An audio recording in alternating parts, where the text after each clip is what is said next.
There we go. It says I'm recording. All right. So again, welcome or welcome back. My name is Ken, Park Naturalist, Gulf Ranch Nation, and I'm going to go ahead and share my screen, and we are going to start the presentation.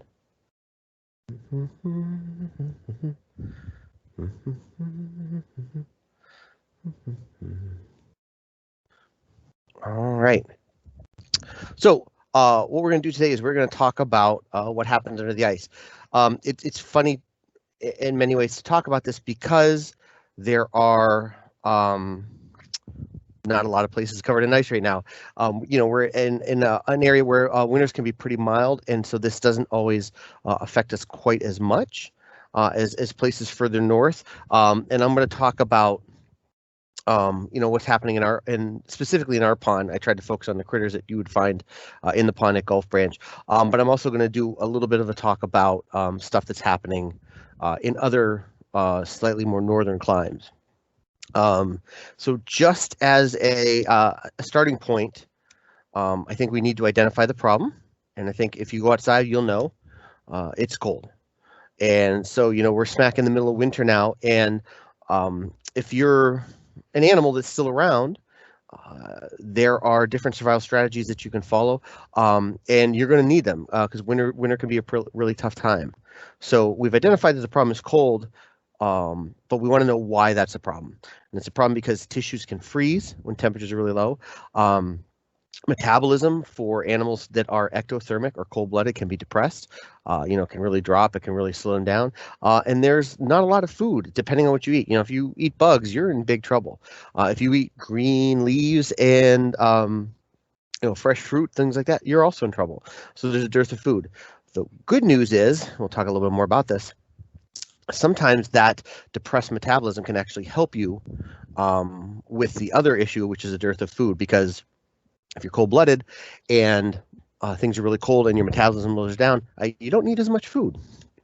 A momentary digression in chemistry. We're actually going to have a lot of digressions in the chemistry, but this is what ice looks like, and you can see an ice crystal has these really, really sharp edges. I'm moving the mouse around. Hopefully you guys can see that. But so having parts of your tissue freeze or having this crystal show up inside organs or blood vessels can be really bad. And so animals and plants have a lot of different ways to get around that and different strategies.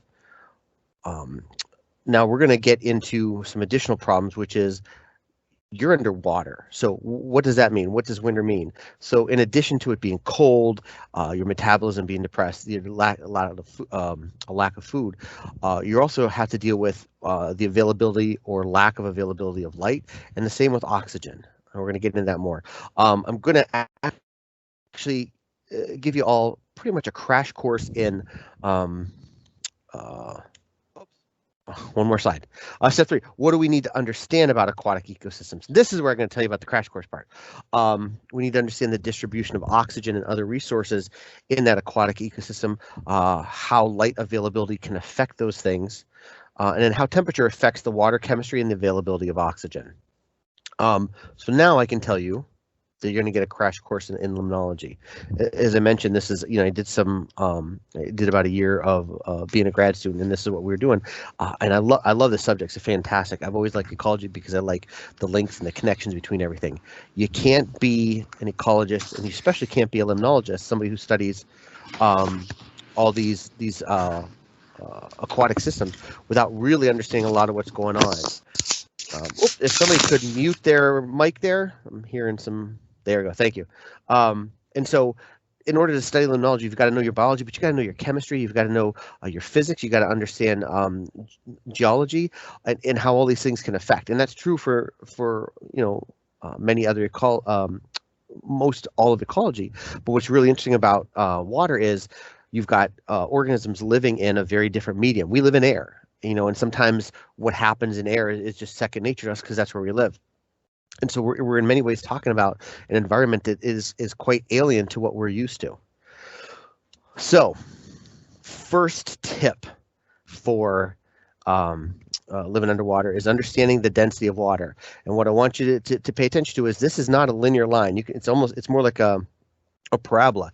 You can see that at 4 degrees right here, 4 degrees Celsius, that is where water is actually at its densest. And this is going to come into play as we talk more about this, but this is really important. You can see that the water that is warmer than 4 degrees is less dense, and the water that is less than 4 degrees is less dense. And so that means if water obviously that's 4 degrees is going to sink right to the bottom and be the deepest water, and that water that's colder can actually be above that in the winter, and obviously if we're in the summer, the water that's warmer is certainly going to be above the colder water.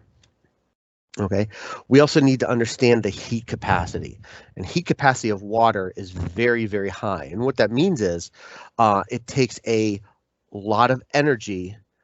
Well, I guess I can just read the the definition here, which is the amount of heat that needs to be put in to a mass of material to produce a unit change. So in other words, the amount of energy you have to use to heat water to get it to rise 1 degree is higher than most other substances or chemicals. And so water is really good at being an insulator. And the reason I've got the picture of the snow monkeys here, when I was a kid, one of my favorite things to do was to go, especially up north, was to go swimming in like September, or even if you could get away with it in October, because a lot of times the lakes, especially the big lakes, because I live near the Great Lakes, the big lakes were warmer longer. They're warmer. They had that. It's almost like an inertia. I think there's a different term now, but I remember learning thermal inertia, which is the air is going to get colder quicker, but the water has to catch up. The water is not going to be changed as fast.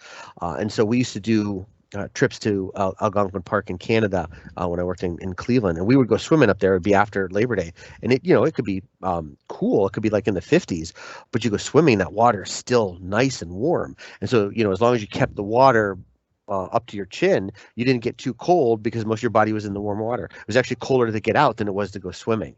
And the same thing happens in the spring where the water stays cold longer than maybe you would like it. So that's heat capacity.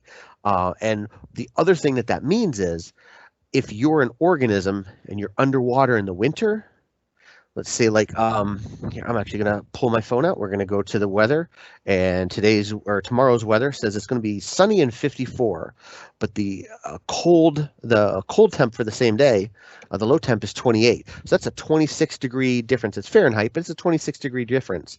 And what that means is you've got this swing of 26 degrees Fahrenheit in the air temperature throughout the day, but you're not going to see that swing of temperature in water. So water is a more stable environment where the temperature doesn't change as quickly, and certainly is much more stable than air. And so that can certainly help the organisms that are in the water in the winter. Even though it's colder, it's certainly going to help them weather, pun intended, the cold temperatures more easily, because there's not going to have as deep a fluctuation while you're in an aquatic environment. The other great thing about being in water that's cold, if you look at this graph, the bottom axis here is temperature, and the left axis, or the y-axis, is oxygen content. The ability of water to hold oxygen is much higher the colder the temperature of the water. So as the water temperature decreases, the water's ability to hold oxygen increases. And this is really important, especially in winter. So you could get, you'll be in a pond in the winter, and maybe it freezes over and you're trapped.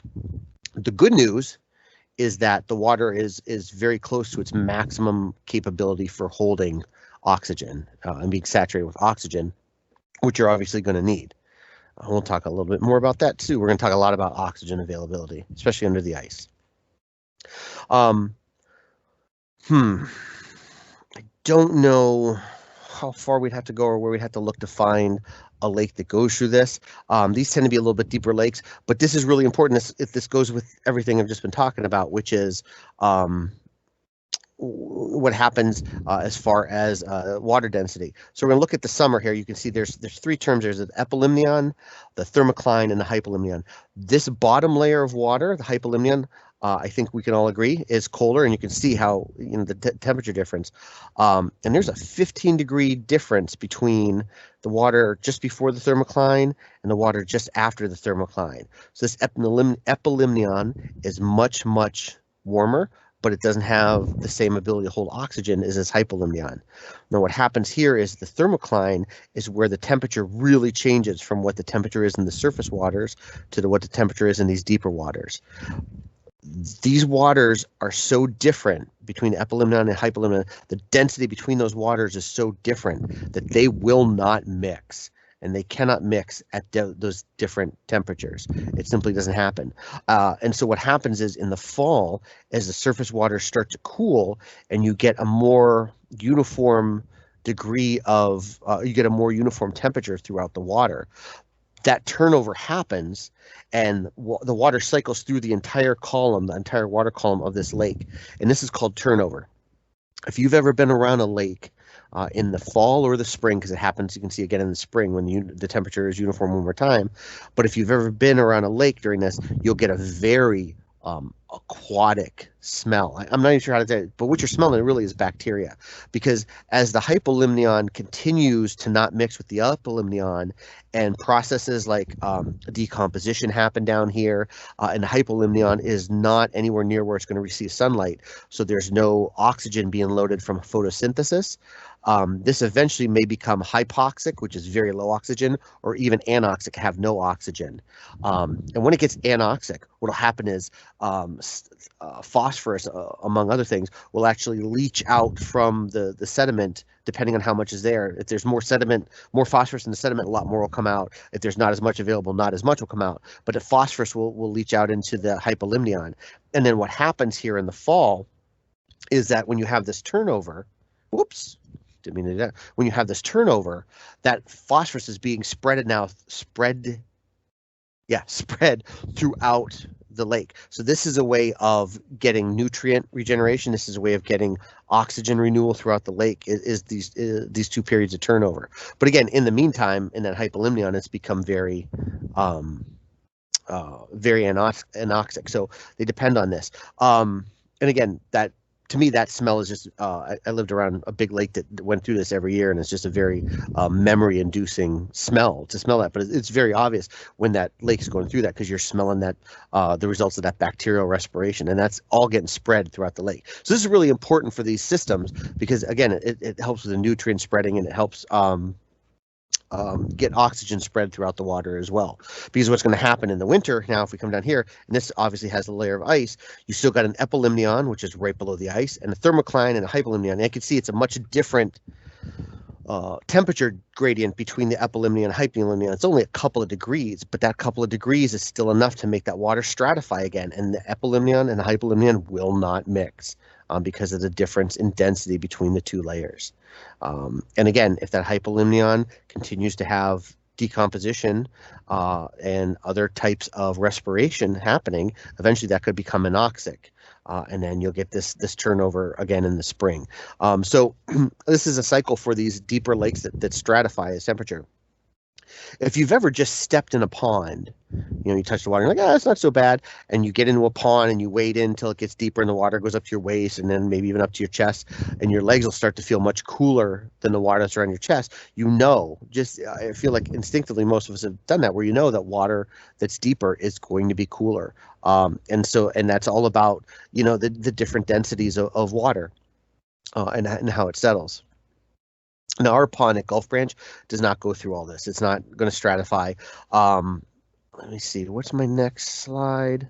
And I'll come back to why that is in a few minutes. But what this slide shows is when you have winter stratification and the summer stratification in these same ecosystems, the further down you go, you can see this is the dissolved oxygen content. That's the content of oxygen in the water that's available for organisms that respire, fish, aquatic insect larvae, tadpoles, anything that uses gills to take oxygen out of the water.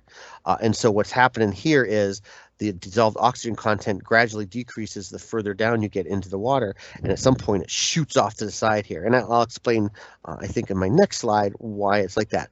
And you can see the temperature is pretty steadily, there's this little drop, and it's pretty cold here. Then in the spring, when you have the turnover, the temperature is pretty uniform, and so is the dissolved oxygen content. The same in fall with that turnover. And here in summer, you can see once again the dissolved oxygen content is actually less at the top than it is in the winter because that water is warm. It's being warmed by the sun, and so it has less of an ability to hold oxygen in. You can see the temperature is much higher, and as the temperature decreases, so does the dissolved oxygen. And this is actually a function of what's happening here, where here at the top, even though it has less of an ability to hold oxygen, it's exposed to the surface. And because it's exposed to the surface, that oxygen can be diffused into the water. But down here, where the temperature, this temperature decline right here, where it goes from being in the 20s all the way down to being in the single digits, this temperature change, excuse me, this is the thermocline. And so where the temperature drops rapidly, and you can see the oxygen decreases here, and that's not because the water isn't able to hold oxygen, which we know it is, but that's because down here there's no photosynthesis, and there's no mixing of this water with the water up here, which actually has a higher oxygen content. So I probably should have put this earlier because I kept trying to come back to it, and I was trying to wait for the slide. The photic zone, the open water zone, and the littoral zone. In the littoral zone, this is where the water, where the sunlight goes through the water and reaches all the way to the bottom of the body of water, lake, pond, even the ocean. The open water zone this is how far the light goes through the water. And this line right here is the delineation between the open water zone and the deep water zone. Excuse me, and that's the difference between the photic and aphotic zone. Essentially, this line tells you how far the sunlight can penetrate through the water. This line is very much imaginary. It can move up or down depending on the clarity of the water. The more clear the water, the less productive the body of water is. That means there's not a lot of plankton, there's not a lot of organic debris. Imagine, if you have a glass of water, and then you have a glass of water and you put in some Kool-Aid or some iced tea mix or some instant coffee or what it is, the minute you stir it up, now you can't see through it as far because you have something dissolved into that water. Okay, that's the same here. The more particles that are in this water, the less is your ability to see further down. That reduces the clarity of the water. I feel like there's a better term for it, and I should remember it from all that from doing that before. And you can actually measure this with something called a Secchi Disc, which is just this round white piece of plastic, and it's quartered, and 2 quarters are black and 2 quarters are white, and you lower that in the water until you just can't see it, and then you read the depth off of the rope that you're holding with, which has been metered so that you know where you're at. And that's an important part. That's something that they measure with these when they're doing research in these bodies of water like lakes and ponds. So, and again, you can see the littoral zone here. Now, for our pond at Gulf Branch, especially at the beginning of the year, almost the entire pond is the littoral zone because you can see to the bottom all the way through. There is a deeper area closer, that's the spot closer to the parking lot, that later on in the summer, as stuff starts to grow and the water gets a little more cloudy and a little more full of critters and organic material, that you start to get this aphotic zone where you can't see all the way to the bottom. So this is really important because what happens here is this blue line is going to change if you get ice on it. If you get ice on the water, the ability of the sunlight to go down into the water is reduced. Okay. If you have a really nice clear night, let's say that it's still, there's no wind at all, and it gets really cold, and that the ice freezes. Water freezes into ice. That ice is almost going to be like a window. It can be very clear, very easy to see through. It's wonderful. It's really fun. I like the kind of ice.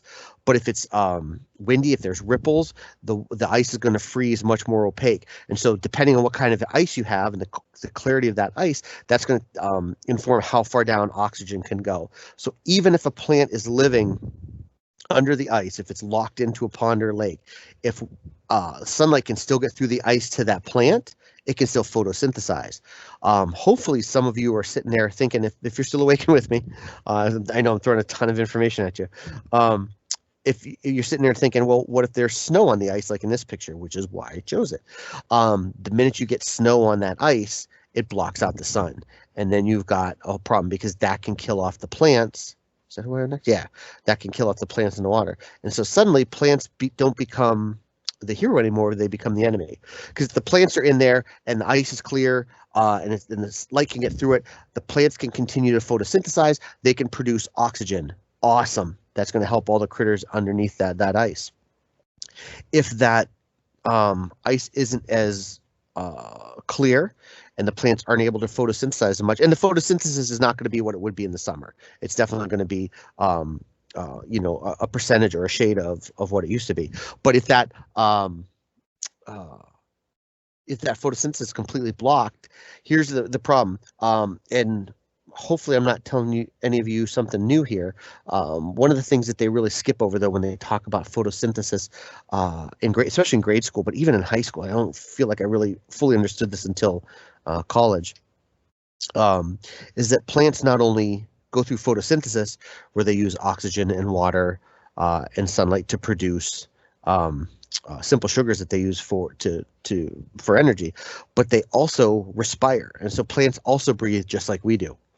So now you have ice on your pond and you have snow on your ice, so the plants can't photosynthesize, but they're still respiring.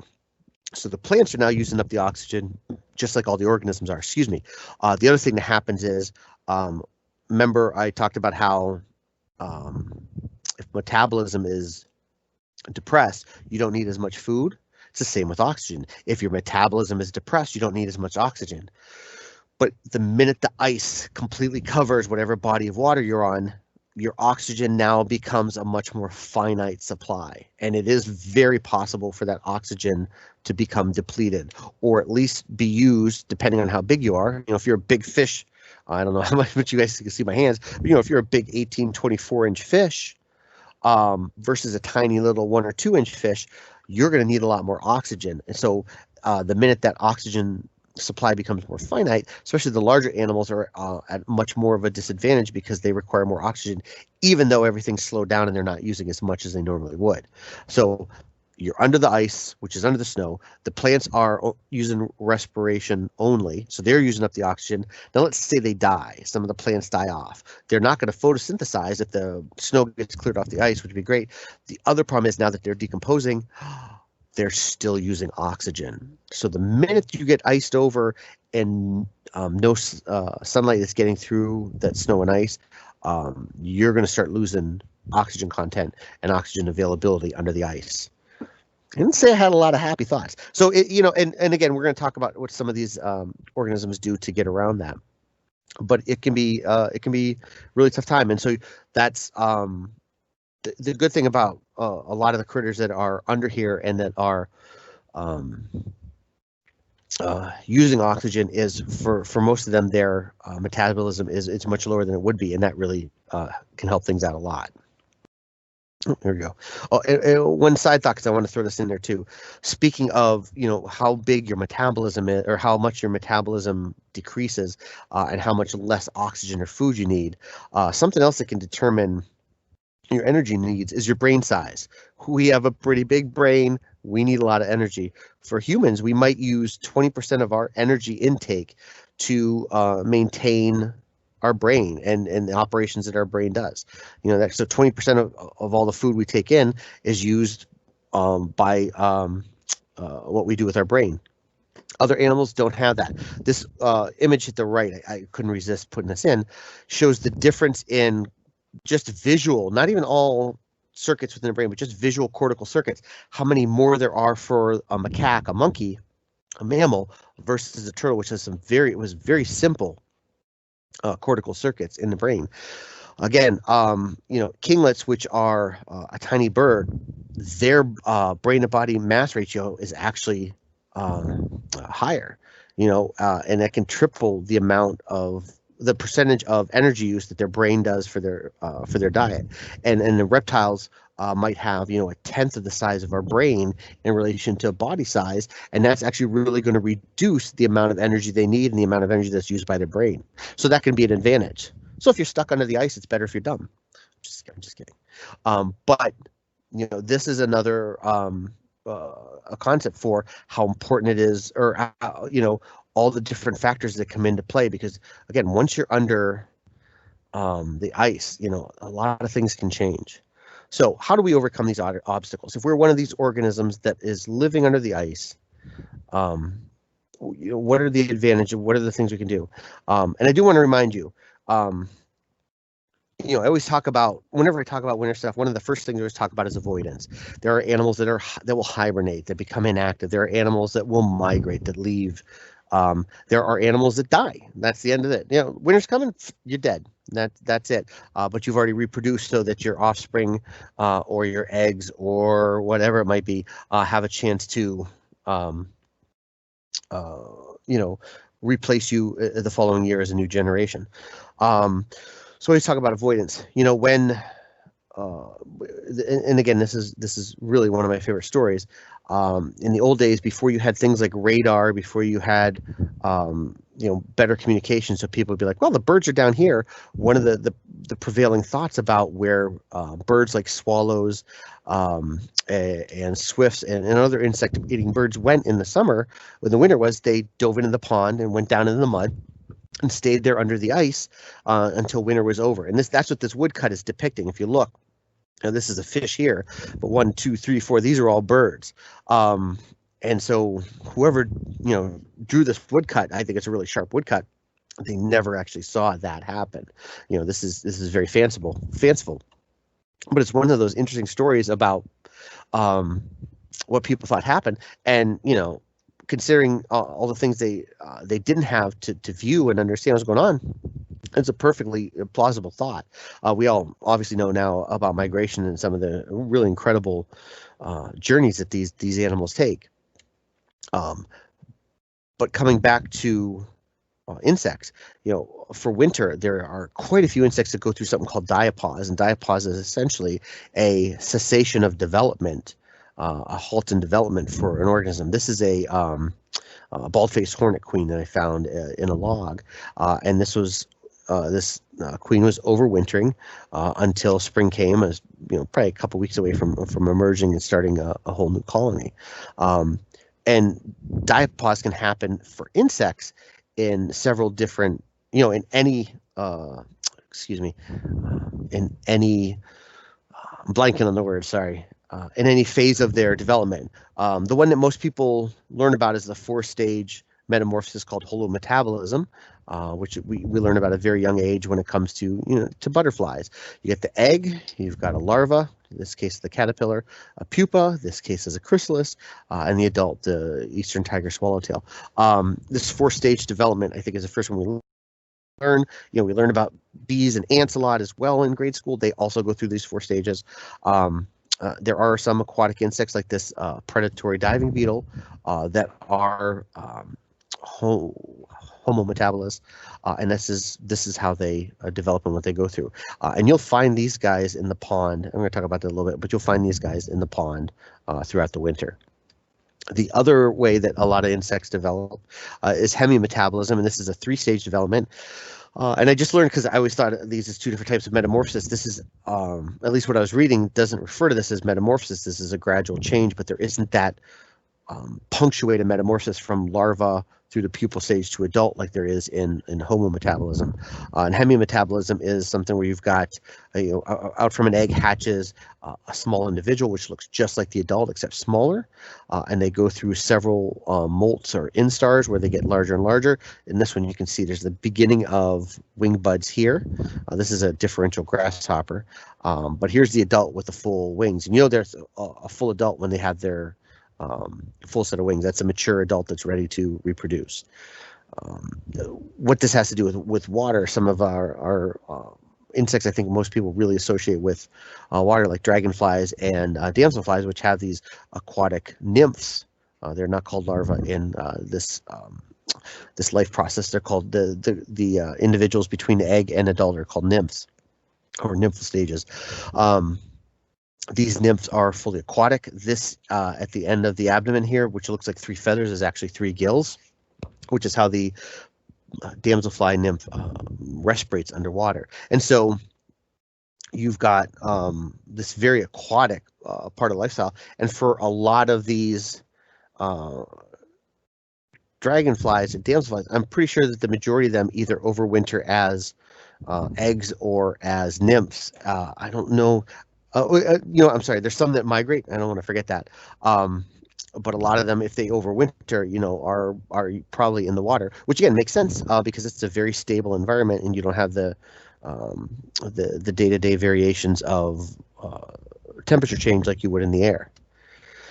One insect that is not only not going through diapause but is very active during the winter is stoneflies. This is one of the common winter stoneflies. I think this is, I don't remember what time. This is actually obviously summer because it's a green leaf. I have several pictures of some of these that had landed on my hands in the middle of late January or early February, where they'll often emerge. So these nymphs are very active throughout the winter. You won't find them in our pond.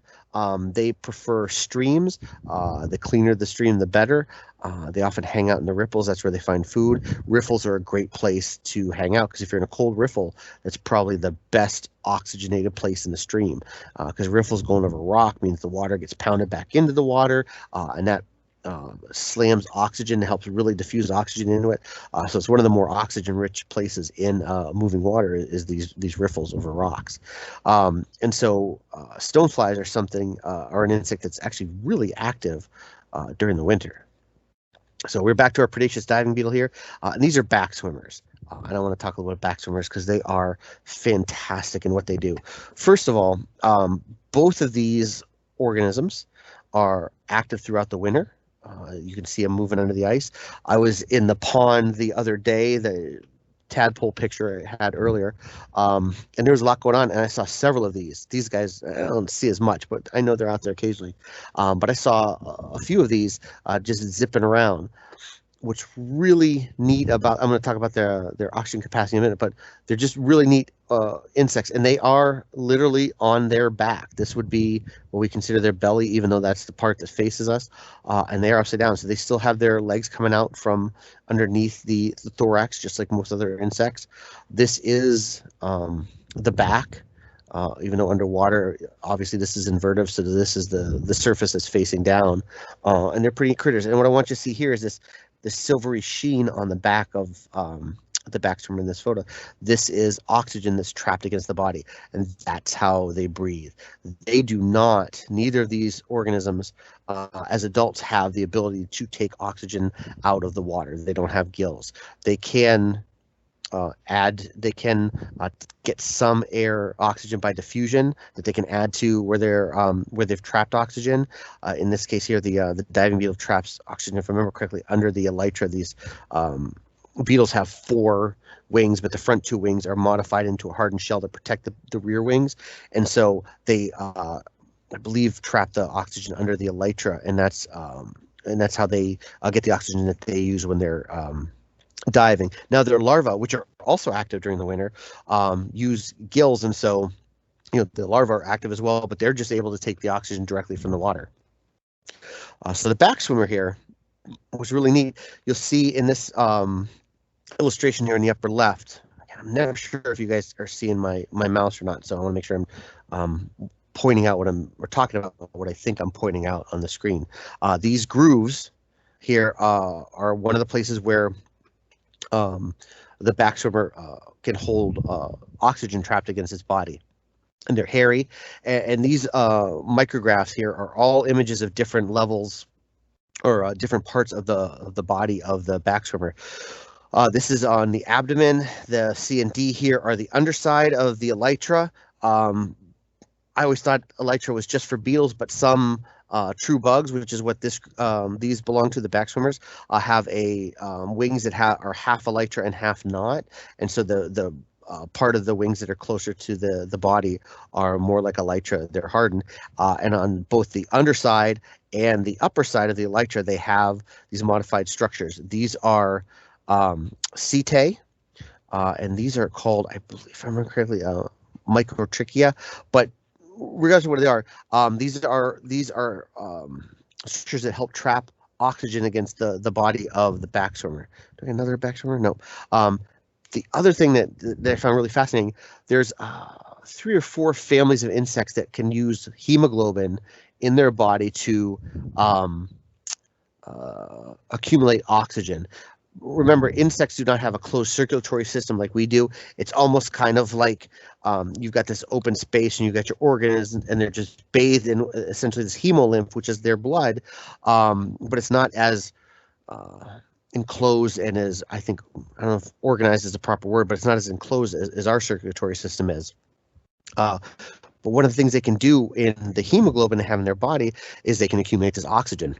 And then they can actually transfer the oxygen from the hemoglobin out through their exoskeleton to enhance the oxygen that's trapped in on their abdomen in these grooves. So what they can do is actively pump oxygen from inside their body outside, and they can just float up till they get to the surface.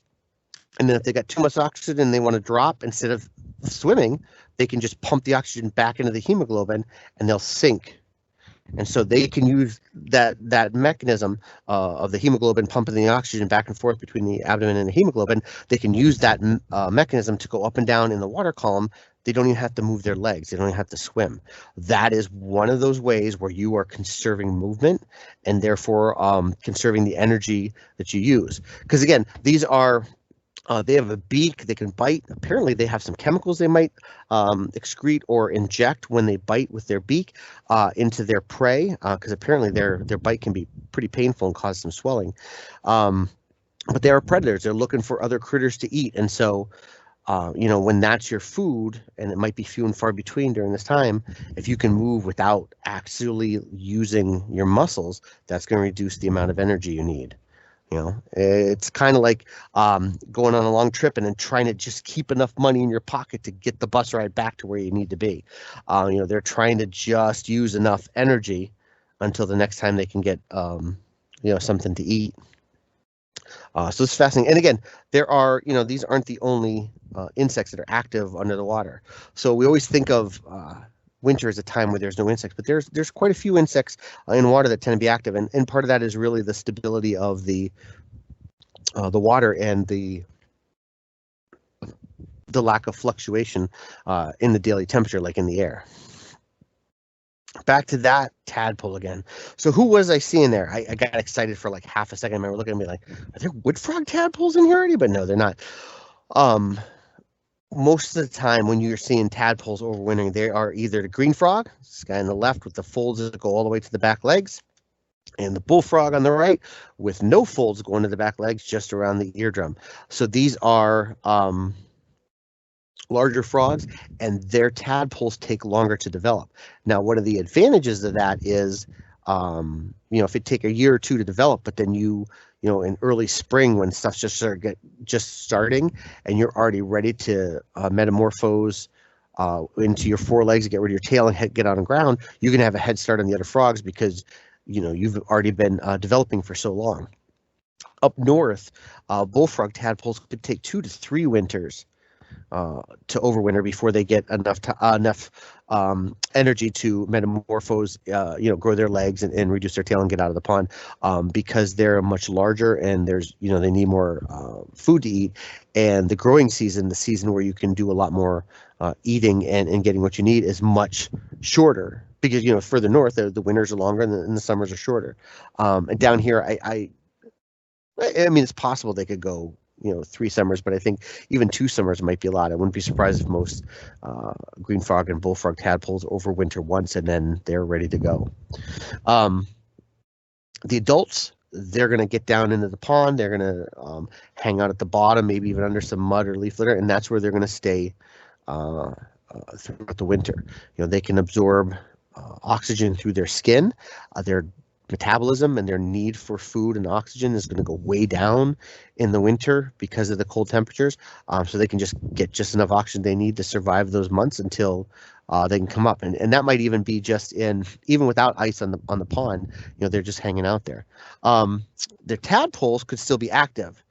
This is a bullfrog tadpole. You can see it's under the ice. And if you remember that density curve, if there's something growing on the ice or there's something near the surface that this tadpole wants to eat, it can shimmy up, grab a bite, and before it gets too cold, it can drop back down in the water because the warmer water is down near the bottom. Not that much warm, it's certainly not water we would consider warm, but it is warmer. And so these tadpoles are active throughout the winter under the water there. And they can find lots of the food that they like, organic material, some plant material that's left over. So they're going to find what they need. Turtles, snapping turtle on the right or left, excuse me, and painted turtle on the right. These guys do something really neat, where you'll see them sometimes active under the ice too. You can see turtles doing this, but they can get to the bottom of a pond or a lake, and they'll hang out there for maybe months on end. Now, if you're a Disney fan, you already know what I'm going to say, because Olaf told you in Frozen 2. But turtles breathe out their butt, and my daughter has reminded me of this several times this week as I told her about this program. It's obviously it's more scientific than that, but I just want to remind you that my favorite animated snowman has told the whole world this and ruined one of my favorite things to surprise kids with in programs. But yes, turtles can breathe out their butt, and there's several different. It's more involved in that, obviously, because they don't really have a butt like we do. It's more involved in that, but for turtles like the snapping turtle, the painted turtle, for some of the sliders, if they're underwater, as the water temperature goes down, their metabolism drops again because they're cold-blooded. The lining of their cloaca, the lining of their mouth, and possibly even across their skin, even across their legs and their neck, can absorb oxygen. Definitely the lining of the cloaca. The cloaca is the urogenital opening. They use it for getting rid of waste. They use it for copulation. They use it for egg laying. But the lining of the cloaca is very thin, and so oxygen can pass freely across that membrane. The same with the lining of their mouth. So if they're hanging out underwater and you're just kind of laying out like that, some of that oxygen might even be able to go across the skin on their legs, and that is a way that they can survive. They're not going to get the amount of oxygen they need to stay down there for 4 months during the summer, but certainly for 2 to 4 to 6 months during the winter, they can make that happen. There have been reports where they've done this in a laboratory, and they've done this for 100 days, low oxygen and no food, and turtles have survived. But in places like Maine or Canada, some places in Northern Canada, excuse me, it's gonna go a lot longer. It's going to go a lot longer than what it would down here. The turtles down here, the one thing they got going for them is a lot of times if it's not, it's not frozen, like a pond has had ice on it a couple times, but nothing that's really stayed. If we had turtles in our pond, I've only ever seen one. I doubt it's still there. But if we had turtles like at a place like Huntley Meadow, they've probably got enough areas where they can come up and get that breath of oxygen if they need. They're probably rarely going to be trapped under the ice for more than a couple weeks at a time. We just don't have that kind of cold winter like you would further up north. And this is called cloacal respiration. There's a great book, which I'll share at the end, called Winter World, and they talk about how these researchers were tracking, I think it was map turtles, up in one of the river systems that goes into Lake Champlain, which is between New York and Vermont, and how they were tracking these turtles, and they found that they spread throughout the river during the summer, but they all kind of congregate into one of these areas where these two rivers meet during the winter. And when they got down there, what they found was a whole bunch of map turtles, and they're just hanging out in the water like this with their legs extended, and they were realizing that the turtles weren't eating anything, but they were able to get enough oxygen, and they're just kind of hanging there until the water gets warm. And this is one of the places in that river system where as the currents start to get warmer, it's one of the first places where the warm currents run through. So that would help revive them and give them the cue that they need to begin moving and spreading out through the river system again, back to where they were in the summer.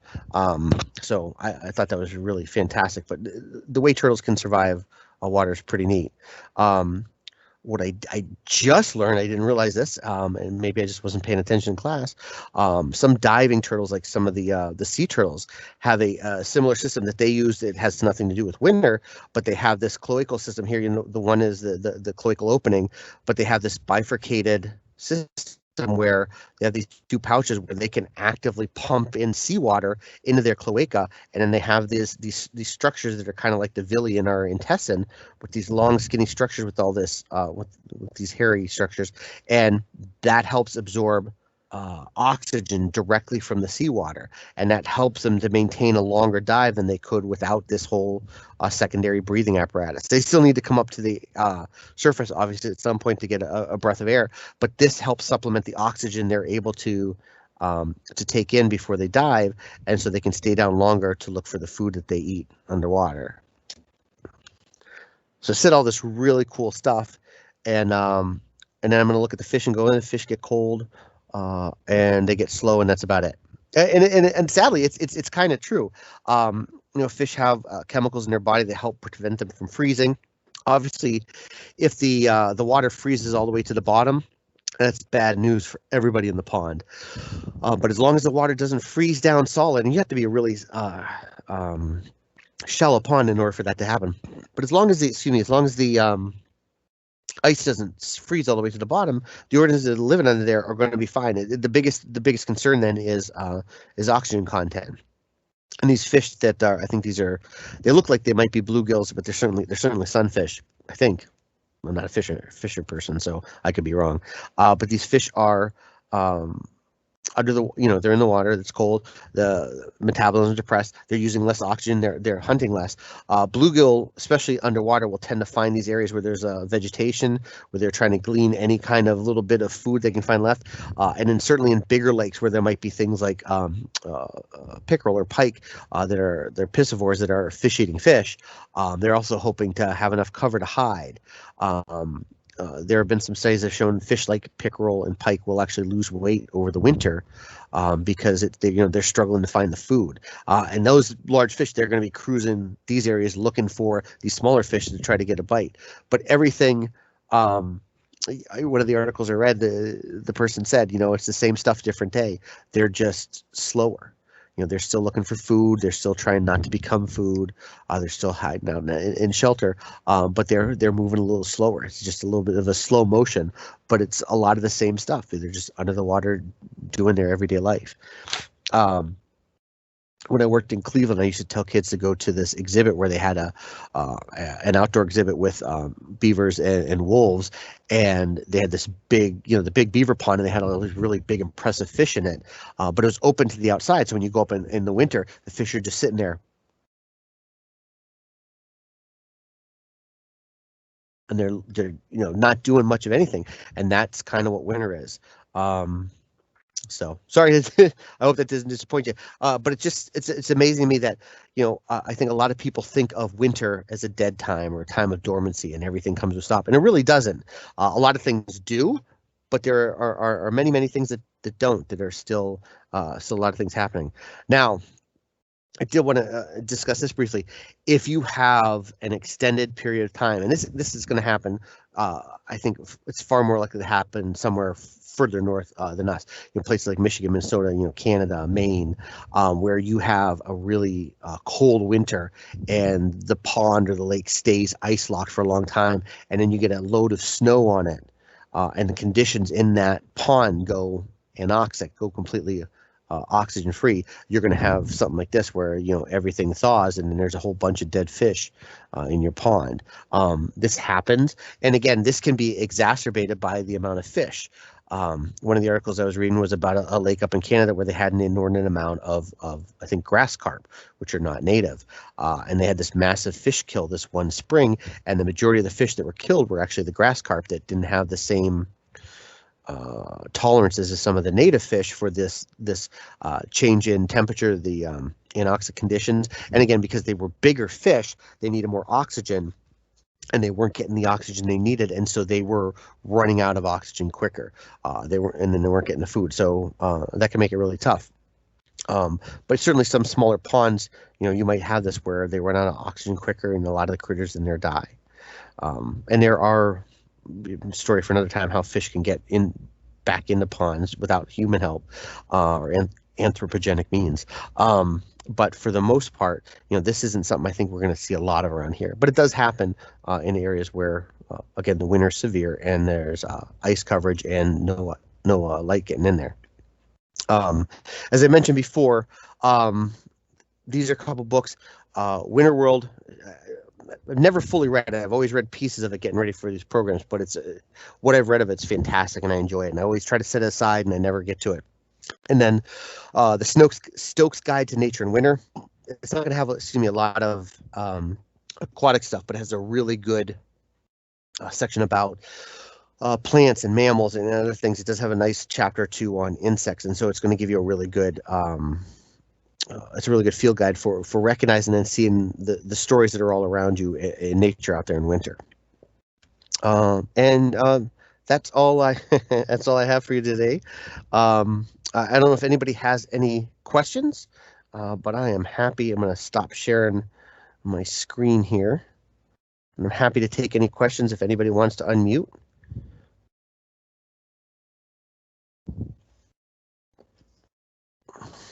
I can't have done that good a job. Somebody's got to have a question or two. Awesome presentation. What's that? It was an awesome presentation.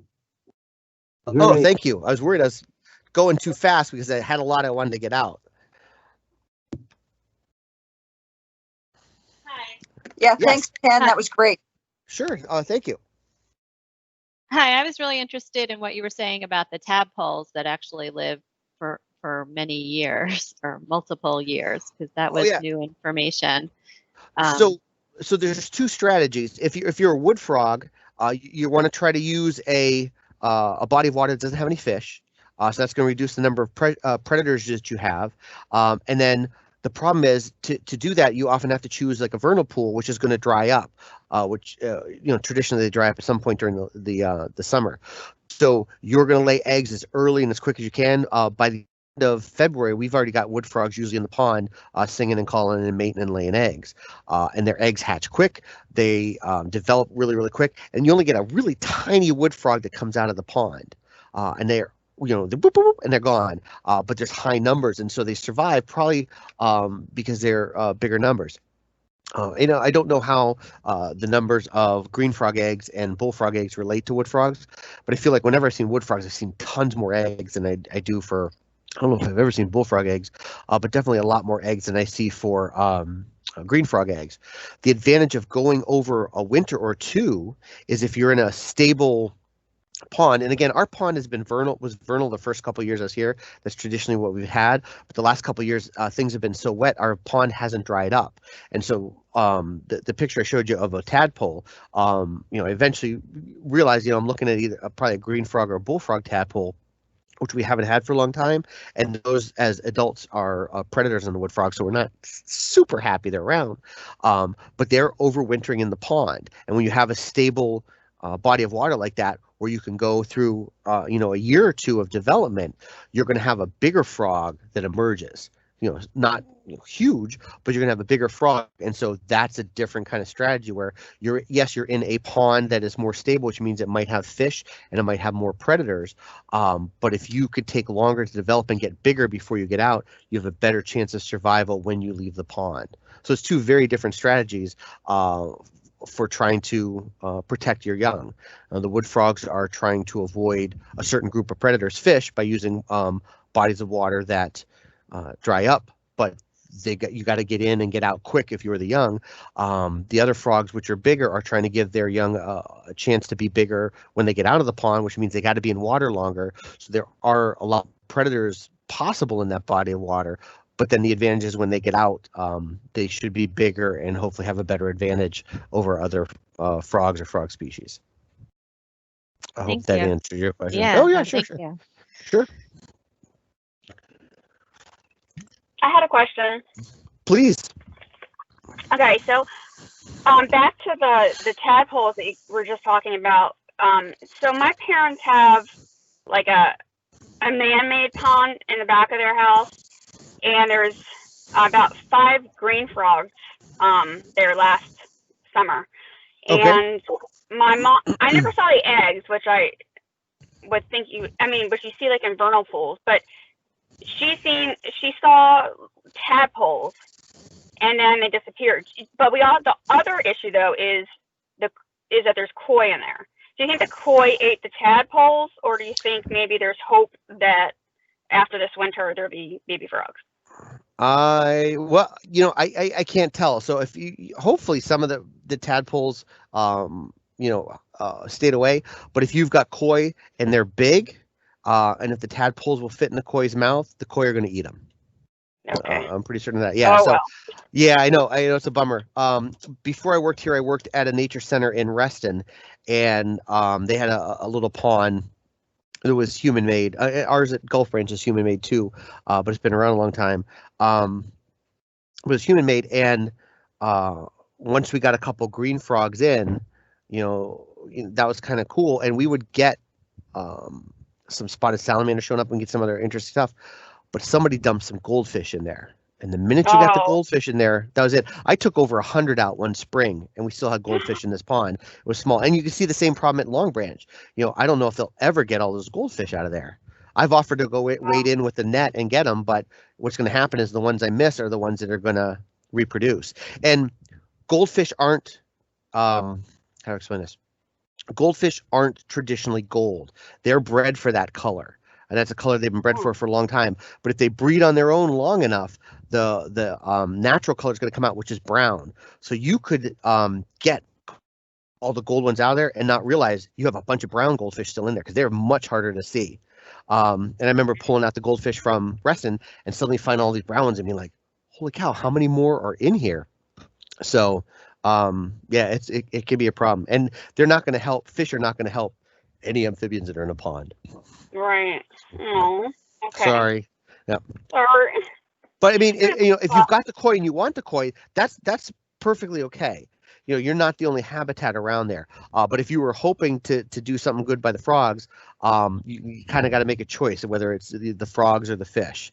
And hopefully, some of the frogs will survive. But the green frogs just happened to come. I mean, we had 5 of them, and then they were mating and all that. You could hear the mating noise sounds and all that, but I should just put them in a vernal pool. Yeah. So what happened was for us, well, and see, I don't know if green frogs would do very well in a vernal pool because again, they need a lot longer to be in the water. I've seen green frogs lay eggs in streams. I've seen it, in different ponds. When I started here at Arlington, I don't remember seeing green frogs that much, and they started showing up when the pond started staying wet longer. And they might show up in the winter, or in the summer, but then by the time it dried up, the green frogs are like, I'm not sticking around here, and then they might move into Gulf Branch or go somewhere else in the neighborhood. Again, I remember how many years ago we had this article about a trail for people who were blind or had a visual impairment that was at Gulf Branch. For the longest time, this trail was there. It was where our pond used to be, and I don't know what happened to that trail or why it was removed or dismantled or whatever, but they eventually decided to put a pond in right next to that spring house because there is a spring that feeds in there. And so these wood frogs have found it and they use it, and we have a pretty stable wood frog population. There's only 2 places that have been recorded where wood frogs are breeding in the county. That's the Long Branch ponds and our pond. Wow. And once they get there and breed, they will continue to come back there. Like they typically go back to the pond where they bred from, unless they happen to find something new along the way. But some wood frogs had obviously found this pond and they've used it, and so we get seriously good numbers at the end of February when the wood frogs show up.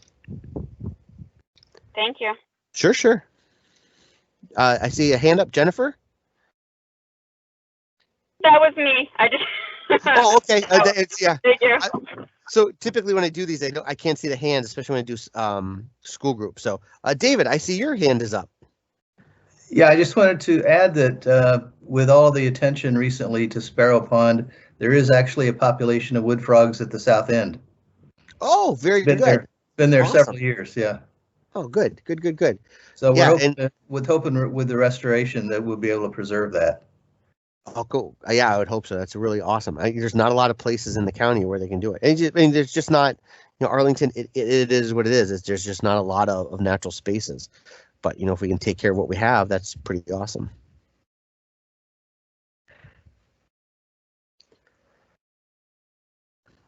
Anybody else with any other questions?